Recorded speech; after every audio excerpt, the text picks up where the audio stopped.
네, 여러분 안녕하세요. 경매 트레이더 전 사이트입니다. 오늘은 제가 현장에 나와 있는데 경매로 좋은 입지에 있는 빌라가 나와 있어서 무주택자 아니면 신혼부부, 내 자녀한테 좋은 입지에 있는 아파트가 될 그런 빌라를 물려주고 싶은, 증여하고 싶은 분들한테 딱 맞는 물건이 있어서 같이 나와봤고요. 뒤에 보이시는 이 플랜카드를 보시면은 이 지역도 뭔가 움직임이 이제 조금씩 있는 것 같습니다. 그럼 이 설명회가 있다는 건 뭘까요? 이 지역이 돈이 되기 때문에 그런 움직임들이 이제 일어나고 있다는 겁니다.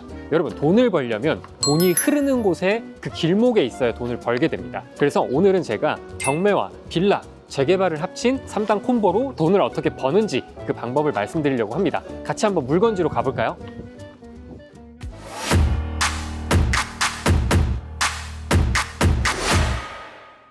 여러분, 물건지를 보시면은 요 빌라예요, 요 빌라. 일단 규모가 일반적인 빌라보다 그래도 조금 더 크죠. 우리가 아파트를 선택할 때 여러분, 나홀로 아파트가 좋아요? 대단지 아파트가 좋아요? 대단지 아파트가 좋죠. 빌라도 똑같습니다. 단지형 빌라가 훨씬 좋다라는 겁니다. 그 이유가 뭐냐면 기본적으로 주차나 이런 인프라가 잘 구축이 돼 있어요.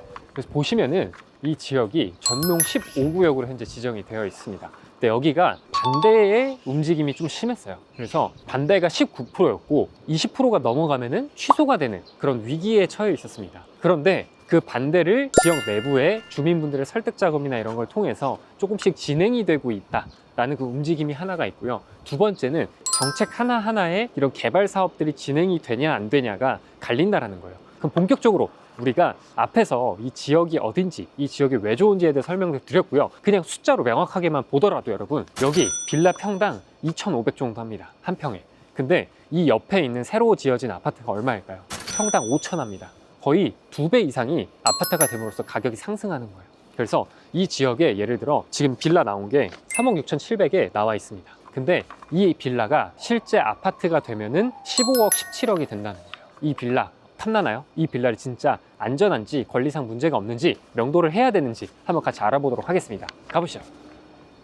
요즘에 저는 빌라 볼 때 맨 처음에 현장 와서 가장 먼저 보는 게 두 가지거든요. 향과 뷰, 주차.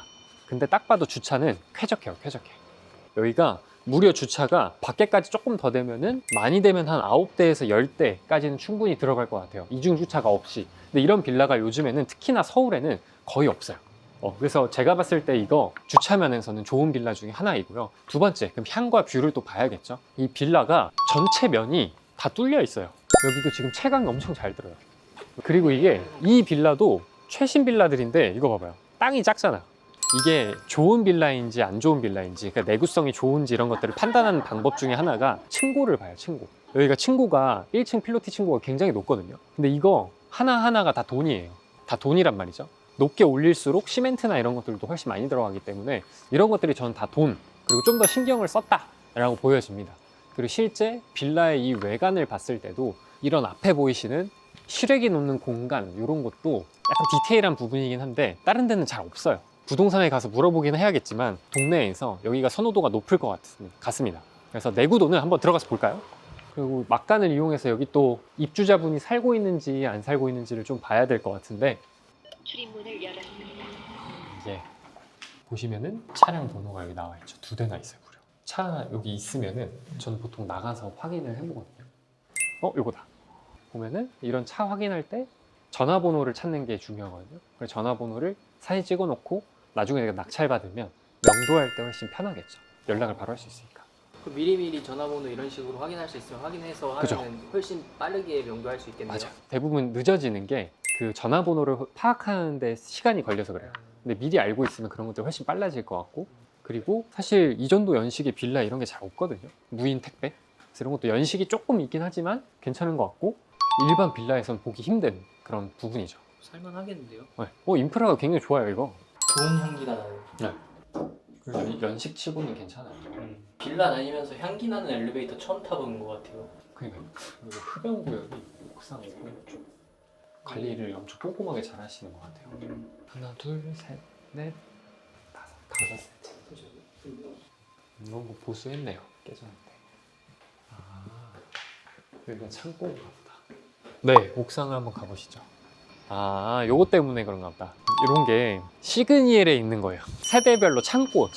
그리고 옥상에 올라왔으니까 한번 보면은 이런 방수층 같은 것도 조금 깨지긴 했지만 그래도 나름 괜찮은 것 같습니다. 여기가 전용 면적이 10평이에요. 10.8평인데 빌라에서 전용 면적 볼 때 제일 중요한 게 10.8평도 있지만 요게 중요해요. 요 점선 모양으로 이게 확장형 발코니거든요. 그래서 실제 들어가 보면 여기가 다 거실로 확장이 돼 있어요. 방이랑. 이게 하나에 한 2평 정도 된다 보면 돼요. 1.5에서 2평. 그럼 두 개니까 한 4평 정도 확장이 됐겠죠. 그럼 얘는 실제 면적이 14에서 15평 돼요. 그럼 여기 이거 발코니는 어떻게 되는 거예요? 얘는 진짜 발코니. 얘도 그러면 면적이 들어가는 거예요? 얘는 안 들어가요. 서비스 들어가요? 면적. 그래서 실제 2명 정도에서 살기에는 충분히 괜찮을 것 같아요. 실제 이거 들어가 봐야지 정확할 것 같고, 만약에 안 된다면은 구글이나 이런 데에다가 여기 연식이 조금 있어서 안 나올 수는 있겠지만 분양 이렇게 치면은 아마 그때 당시에 도면들이 나올 거예요. 내부 사진이랑. 그렇게 보시면 될 것 같습니다. 그래서 여기가 이쪽에 있으니까 저 끝에 있겠죠. 그러면 한번 가서 거실 뷰를 볼까요? 그럼 여기서 이렇게 바라보는 거죠. 거실을. 침실도 괜찮고 거실도 괜찮고, 그래서 방 하나가 엄청 넓게 빠져 있어요 지금. 그래서 안방이 생각보다 훨씬 쾌적할 것 같습니다. 그리고 우리가 깨알 상식으로 알아야 될 게, 여기가 도로 하나가 여기 옆에 있거든요. 근데 그 도로 하나의 폭이 보통 4m예요. 그 정도면은 충분합니다. 그래서 옆에 이런 간섭 없고 충분해요. 여러분, 이게 저기 가리키고 있는 저기 하나랑 그리고 저쪽에 또 하나가 있어요. 최근에 또 입주했던 게. 지금은 뜨문뜨문 있으니까 잘 안 보이는데 하나하나씩 바뀌다 보면은 신용산역 옆에 보면은 고층 아파트들이 이렇게 팍 퍼져 있잖아요. 그리고 거기 가격이 엄청 올랐잖아요. 그런 현상이 일어나지 않을까 합니다. 그래서 전농동도 지금이 아마 요 빌라 혹은 이런 재개발이 본격화되기 전에 싸게 살 수 있는 기회이지 않을까라는 생각을 하면서, 실제 거주하는 사람들은 전농동이 입지도 뭐 교통도 청량리역이랑 회기역이랑 붙어 있어서 편하고, 그리고 상권 자체도 사람들이 그래도 많이 이용하는 상권이고 학군도 나쁘지 않죠. 그래서 지금 잡기에는 어떻게 보면 좋은 지역이 아닐까라는 생각이고요. 이런 저평가되어 있는 것들을 경매로 저렴하게 사서 실거주를 통해서 향후를 좀 바라보는 그런 투자가 훨씬 더 나중에 도움이 많이 되지 않을까라는 생각입니다. 그리고 여기에 노후도를 좀 보면은 좋을 것 같은데, 물론 이 노후도라는 게 우리가 개발을 진행시킬 때 굉장히 중요한 조건 중에 하나잖아요. 이거를 온라인상으로도 볼 수 있지만 그냥 현장 왔을 때 한번 쑥 들러봤을 때 여기에 평균적인 연식들이 한번 보이거든요. 그래도 여기는 제가 봤을 때 그래도 오래된 건물들이 잘 버티고 있는 것 같습니다. 그래서 사업의 속도가 주민분들이 동의를 하게 된다면 좀 나지 않을까라는 생각이고요. 그 상가들이 많이 없는 지역이 사업 속도가 빠른데, 그래도 여기는 그나마 좀 없는 편인 것 같아요. 근데 하나 걸리는 게 이제 뭐 어린이집 이런 것들, 면적이 또 크다 보니까 동의가 돼야 돼서 그런 부분들만 확인을 좀 해보면 좋을 것 같고요. 이런 사업지들 왔을 때 제일 중요한 게 결국에는 추진위원회를 가보는 게 제일 중요해요. 그래서 한번 가보도록 하겠습니다. 보고 내려왔고 안에 계시는 것 같더라고요. 소리가 나는 거 보니까. 이분 같은 경우에는 전입일자랑 확정일자, 배당 요구가 있죠. 2억 3천 보증금이 있는데 1등으로 이 보증금을 다 받아가요. 그래서 우리가 입찰을 할 때 주의해야 될 거는, 만약에 6월 9일에 입찰 한다면 3억 6천 7백 이상 쓸 거니까 보증금과의 갭 차이가 한 2, 3천 정도만 나면은 충분히 문제없이 처리가 될 것 같아요. 그리고 이분은 이 보증금을 다 받아갈 수 있기 때문에 낙찰자한테 명도 확인서를 받아가야 돼요. 그래서 명도할 때 오히려 협상하기가 훨씬 편하다라는 것만 이해하시면 될 것 같습니다. 보시면은 아무것도 없죠? 이런 거는 이제 살고 있다는 증거예요. 보통은 우편이 많이 쌓여 있어. 그러면은 내부에 없다는 증거인데, 이 부분은 명도가 크게 어렵지 않고 여러분들이 명도를 처음 한다고 한다면 난이도가 굉장히 낮은 명도라서 한 번쯤은 해봐도 되지 않을까라는 생각을 하고 있습니다.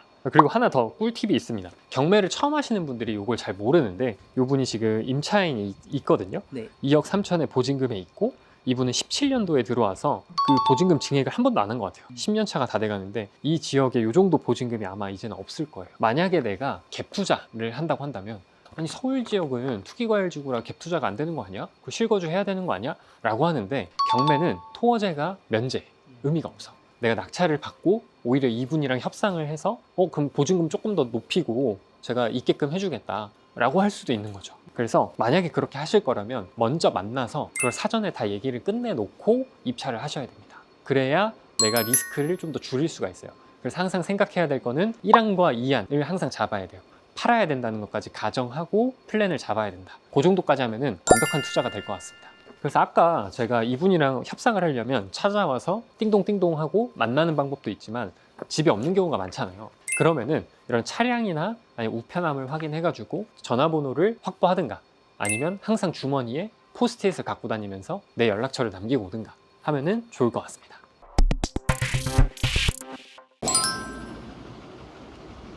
예, 안녕하세요. 지금 추진이 사무실에 나와 있는데요. 김한수 위원장님을 저희가 만나서 전농 15구역에 대한 현황과 앞으로의 방향, 장점, 자랑 이런 것들 한번 들어보려고 합니다. 네. 저는 네. 지금 현재 전농 15구역 추진준비위원회 위원장을 맡고 있고요. 네. 현재 건국대학교 부동산 전공에서 오. 외래 교수로 네. 강의를 하고 있습니다. 강의는 혹시 이런 도시계획이나 이런 쪽으로도 하고 계신가요? 도시계획은 아니고 부동산의 어떤 전반적인 관리 포함되어 있는 것들이 사실 다 이 투자와 매각 이런 것들이 다 이어지거든요. 사실 이제 지속적인 그 기간 동안에 이루어지는 거기 때문에 그죠. 모든 전방위 부분을 다 알아야 되는 게 사실 관리거든요. 그러면은 그 전농 15구역이 사실 궁금한데 어떻게 또 진행이 되고 있는지 한번 설명해 주실 수 있으실까요? 저희가 네. 처음에 이제 재개발 시작한 게 2021년도 겨울철이었던 걸로 기억합니다. 그때 21년도 시작을 하고 22년도에는 사실 2회차 신속통합기획에 도전을 했지만 그때 저희가 좀 떨어졌습니다. 그래서 결국에 23년도에 다시 이제 네. 선정되는 이제 쾌거를 이뤘는데 하루 다음 날이 23일 날에 동대문구에서 이제 취소 방침을 해달라는 공문이 올라갈 정도로 그런 진통이 있었거든요. 결국에는 우리 추진이가 이제 어떤 그런 논리와 재개발에 대한 그 명분을 정확히 제시를 했던 거고 저희가 다시 24년도 10월 달부터 진행을 하는 방향으로 다시 전환이 됐습니다. 네, 그래서 지금 현재는 계략계획안 이미 나와서 작년에 그 계략계획안 설명을 했고 네네. 그리고 작년 12월에 건축 설계를 위한 이제 용역도 발주가 됐습니다. 그래서 다 공공지원으로 되고 있고 그리고 지금 현재는 추진이 설립을 위한 공공지원 용역이 발주가 돼서 곧 있으면 이제 설명회를 하고 저희가 추진이 설립을 위한 네. 단계에 이제 돌입을 합니다. 그럼 앞으로의 그 진행 또 단계들도 그리고 있으실 것 같은데 네. 그것도 좀 궁금하거든요. 일단은 저희가 좀 보시다시피 저희 네. 시립대학교랑 붙어 있다 보니까 네네. 공유형 기숙사식으로 해서 임대 아파트를 대체할 수 있다면 사실 네. 단지가 훨씬 더 깔끔하고 좀 젊어지지 않을까 네, 그런 부분들이 좀 저희가 어필할 수 있는 부분이죠. 여기가 입지가 상당히 좋거든요. 그죠. 네, 그래서 교통 여건이 좋고 1호선 기준으로 해서 이제 많은 이제 중간에 환승되는 노선들이 많이 생겨났잖아요. 네, 그리고 저희 이제 강북이 원래 이제 핵심이었지만 광화문 기준으로 이제 횡단하는 이 도로 그죠. 기준으로 이제 노선이 굉장히 많은데 그게 이쪽으로 다 떨어지는 구조이기 때문에 그래서 이제 그런 버스나 지하철 이런 교통 여건이 좋고 그러다 보니까 이제 직장인들도 많이 찾는 곳이 돼서 앞으로는 이제 저희가 재개발로 이 환경이 이제 완전히 탈바꿈이 되면은 굉장히 입지적으로도 그렇고 이제 발전 가능성이 엄청 큰 거죠. 오늘 또 이렇게 긴 시간 이렇게 얘기를 해주셔서 예. 감사드리고 예. 마지막으로 한마디만 해주시면. 전농 15구역이 기존에는 저희가 이제 역경이 많았어요. 되게 어려운 일도 많았고 그렇지만 이제 본격 개도화에 되면서 지금은 국가적 차원에서도 정비 사업을 지원하고 되니까. 있기 때문에 네. 저희 이상은 이제 지체될 일은 없다고 보고 있습니다. 그죠. 엄청 더 빠르게 가속화될 것으로 보고 있거든요. 그래서 지금 인플레이션 해칭이라 그러죠. 내가 자산 가치를 증식하는 것이 사실은 뭐 투기라기보다는 내가 이 자본주의 세상을 살아가는 방법이기도 한데 그런 측면에서 요즘 젊은 친구들이 아파트 하나 사기가 힘들어요. 이제 힘들죠. 동대문구도 20억입니다. 그러니까요. 강남은 생각도 못해요. 이제 어이, 젊은 친구. 너무 비싸. 그러면 그런 분들이 아파트 될 곳으로 아직 저평가되어 있는 이곳에 많이 오시면은 아주 기회가 많지 않을까 이렇게 한번 홍보를 해보겠습니다. 네. 맞아요. 동네 분위기도 위원장님을 따라서 가서 그런가 따뜻한 것 같아요. 네. 좋습니다. 오늘 또 시간 내주셔서 감사합니다, 네, 네, 위원장님. 네, 감사합니다. 네, 여러분, 현장의 생생한 정보를 담기 위해서 추진위원장님도 만나고 오늘 현장에 나와서 부동산도 같이 살펴봤습니다. 이 전농 15구역 확실히 추진위원장님을 만나서 얘기를 좀 들어보니까 어떻게 앞으로 진행될지 면밀하게 파악할 수 있었던 시간이었던 것 같습니다. 여러분 어떠셨나요? 도움이 되셨나요? 도움이 되셨다면 전사이트 채널 구독과 좋아요, 알림 설정까지 부탁드리면서 여러분이 이 경매를 하다가 막히는 게 있잖아요. 그리고 확신이 필요할 때가 있을 겁니다. 그럴 때 고정 댓글에 저희가 경매 단톡방 링크를 걸어둘 테니까 들어와서 같이 슬기롭게 경매 생활을 했으면 좋겠습니다. 그럼 다음 영상은 저희가 더 유익한 영상으로 찾아뵐 수 있도록 하겠습니다. 그럼 안녕!